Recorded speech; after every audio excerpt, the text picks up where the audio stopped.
Germany is in recession. आपने opportunity card के बारे में तो सुना ही होगा और आपने ये भी सुना होगा कि जर्मन सिटीजनशिप लॉ भी आ चुका है। तो आपको ये पता होना चाहिए कि जर्मनी में काफ़ी सारे जॉब ओपनिंग्स है। बट ये बात जो आपको नहीं पता है कि Germany is also in recession. Yes, आपने सही सुना, जर्मनी रिसेशन में है। अब एक तरफ तो जर्मनी बोलती है कि हम आपको स्किल्ड वर्कर्स को इनवाइट कर रहे हैं ताकि वो जर्मनी आए, और दूसरी तरफ बोलती है कि हम रिसेशन में हैं, बहुत सारी बड़ी बड़ी कंपनीज ले ऑफ कर रही है। तो आखिर रीज़न क्या है? तो ये दोनों बातें जो है वो कॉन्ट्राडिक्ट हो रही है, दोनों मैच नहीं कर रही है। पिछले साल जर्मनी ने इंट्रोड्यूस किया था जर्मन सिटीजनशिप लॉ, और ये साल उन्होंने अपॉर्चुनिटी कार्ड लेके आए हैं सो दैट वो ज़्यादा से ज़्यादा स्किल्ड वर्कर्स को अट्रैक्ट कर सके, सो दैट वो जर्मनी आए और जर्मनी आके काम करे। पहले के कंपैरिजन में अभी जर्मनी आना भी आसान है और जर्मनी का सिटीजन बनना भी आसान है, जो कि बहुत ही टेम्पटिंग और बहुत ही एक्साइटिंग लगता है। बट एक्चुअल सिचुएशन है क्या? तो आइए इस वीडियो में हम समझेंगे आखिर वो प्रॉब्लम है क्या। मेरा नाम है स्वयं एंड आप देख रहे हैं वंडरिंग गाला, जहाँ की मैं जर्मनी से रिलेटेड काफ़ी सारी वीडियो बनाता हूँ और मैं ट्रिप्स के वीडियो बनाता हूँ जो यूरोप में मैं करता हूँ। बट स्टार्ट करने से पहले आई विल कंसिडर कि आप सब्सक्राइब करें मेरे चैनल को, इससे मुझे काफ़ी मोटिवेशन मिलेगा। आपके लिए छोटी सी बात है। चलिए स्टार्ट करते हैं अपने वीडियो को।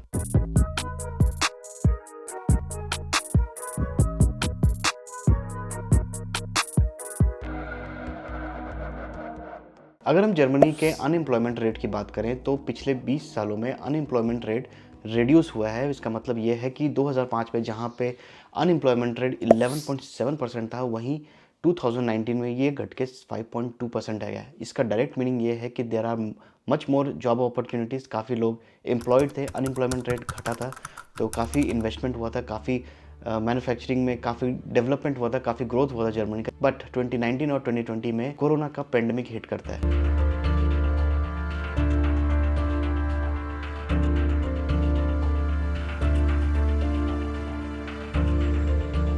And this was the time when सारी countries all over the world shutdown में चली जाती है, including Germany. When Corona started, there were many small scale industries, mid scale industries which were feeling difficult to keep their businesses on. Situation काफ़ी ख़राब थी businesses के लिए, and ये वो reason था कि अनएम्प्लॉयमेंट रेट जर्मनी का बढ़ के हो गया 6.7%। अगर हम इंडिया के कंपैरिजन में बात करें तो इंडिया का जो अनएम्प्लॉयमेंट रेट था वो पहुंच चुका था 10 to 11%, but Germany was still at 6.7%। And slowly country started to stabilize itself. So slowly अगले एक सालों में काफ़ी अच्छा स्टेबिलिटी की तरफ बढ़े जा रही थी। हालांकि इन्फ्लेशन रेट काफ़ी बढ़ चुका था, but still Germany was trying to survive. वो अपने आप को रीगेन करने की कोशिश कर रही थी कि सडनली आ जाता है रशिया यूक्रेन का वॉर।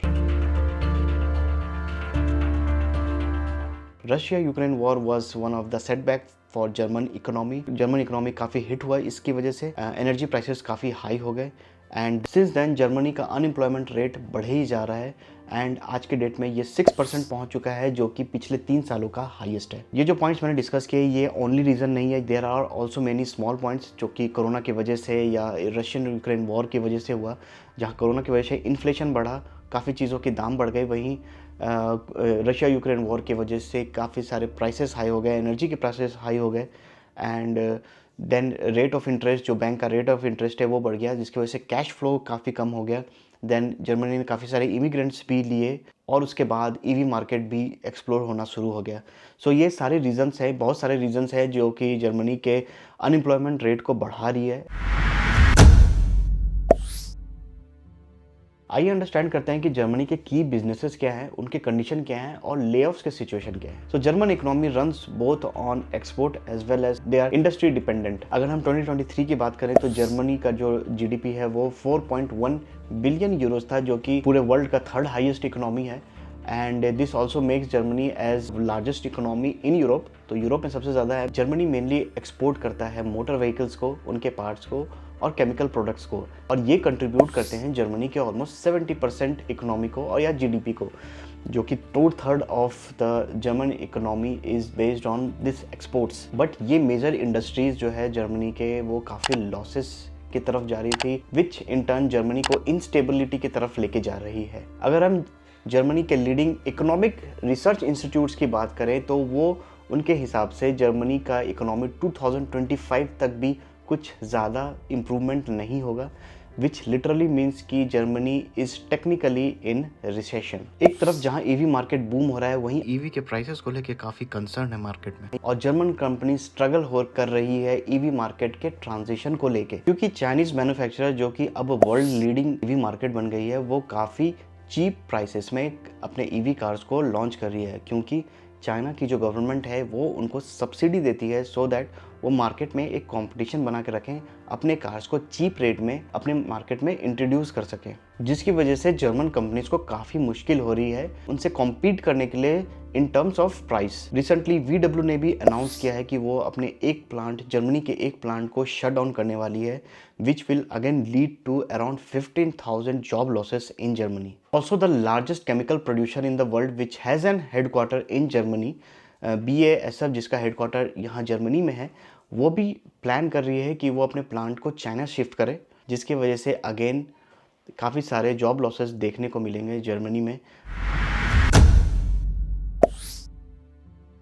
तो अब हम आते हैं अपने फाइनल क्वेश्चन पे, जो कि है why Germany is calling skilled workers when they are going towards recession, और is it really makes sense to come to Germany when there are so much of job losses and layoffs going on in the country? देखिए, Germany अपने manufacturing plants को shift कर रहा है and because of this slow down in economy वो layoffs भी कर रहा है, बट ये सिचुएशन परमानेंट नहीं है। Germany is continuously focusing on future growth, recovery and development. हाँ, कुछ कंपनीज है जो कि स्लो डाउन की तरफ जा रही है, but there are many companies जिनमें अभी भी इम्प्रूवमेंट की ज़रूरत है। फॉर एग्जाम्पल इंफॉर्मेशन टेक्नोलॉजी या आर्टिफिशियल इंटेलिजेंस, जहाँ देश दुनिया काफ़ी आगे बढ़ चुकी है आर्टिफिशियल इंटेलिजेंस को लेके, जहाँ जर्मनी अभी भी स्ट्रगल कर रहा है AI रेस में बने रहने के लिए, जहाँ उनका डायरेक्ट कंपटीशन है US और चाइना से, बट अभी वो इन सारी चीज़ों पे ध्यान दे रहा है सो दैट वो कंपटीशन में बना रहे। और अगर आप ओपनिंग्स की बात करें तो इंफॉर्मेशन टेक्नोलॉजी और AI के फील्ड में काफ़ी सारी ओपनिंग्स भी आपको देखने को मिलेंगी। अगर आप एक्सपर्ट्स की सुनेंगे तो जर्मनी के बहुत बड़ा स्किल्ड वर्कर्स के वर्क फोर्स है वो रिटायरमेंट की तरफ बढ़ रहा है, and they don't have people जो कि इनके पोजीशन को फिल कर सकें। So there will be a big gap and they don't have people so that they can fill in.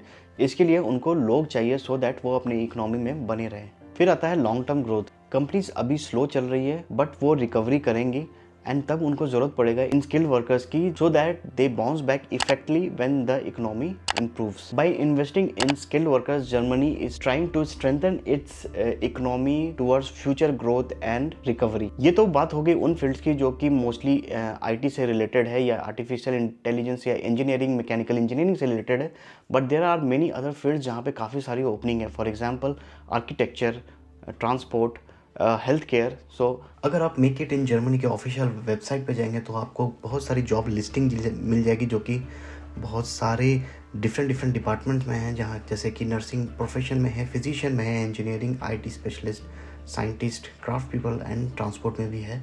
So there are, यहाँ पे आप देख सकते हैं कितने सारे जॉब्स हैं जो कि अवेलेबल हैं इन डिफरेंट फील्ड्स में, ऑक्यूपेशंस में। अगर मैं साइंटिस्ट या क्राफ्ट या फिजिशियन की बात करूँ तो so there are some open position specialist in medicine, occupational medicine.